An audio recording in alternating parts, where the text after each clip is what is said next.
Guys, nandito kami ngayon sa Lakeshore sa TLC Farm sa C6 Banda, malapit sa Laguna Lake. 6 ng umaga po yan, pero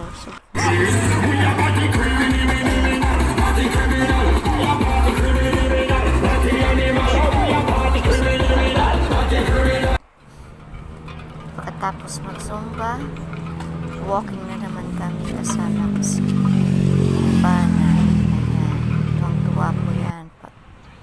Nandito kami sa park, sulong-sulo niya yung place. Maaga pa kasi yan at nag-i-enjoy siya sa paglalakad, pero hindi pwedeng lumayo at takot po siya. Kailangan lagi lang siya sa tabi ko. Ayan, ang ganda, ang lawak ng park na ito.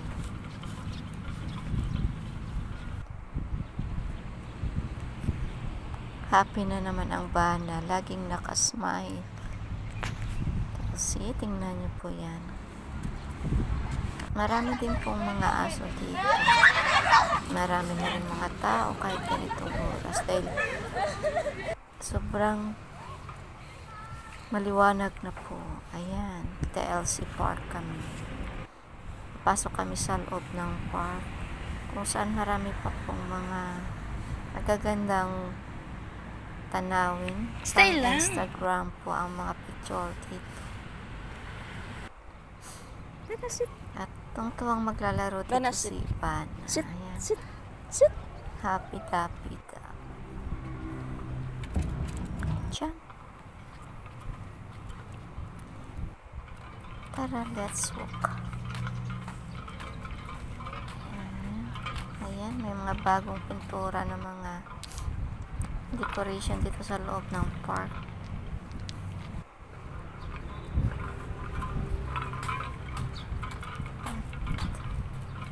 Punta na naman kami sa malapit sa lake. Happy Sunday, everyone.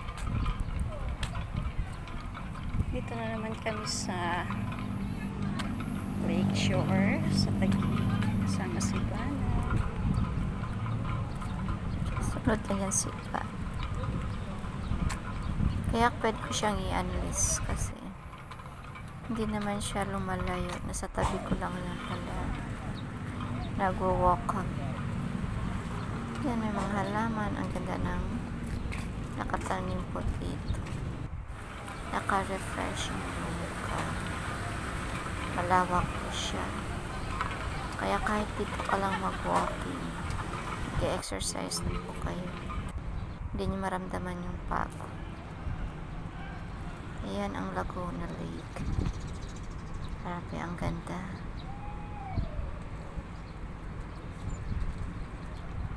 At meron dito dating tinatawag namin na Mercado del Lago. Go na, go! Walk! Tara, let's walk, Bana.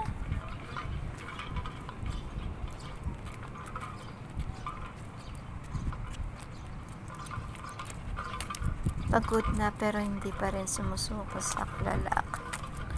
Kung jogging ako, nagtakbo din siya. Paglakad, pag stop din siya.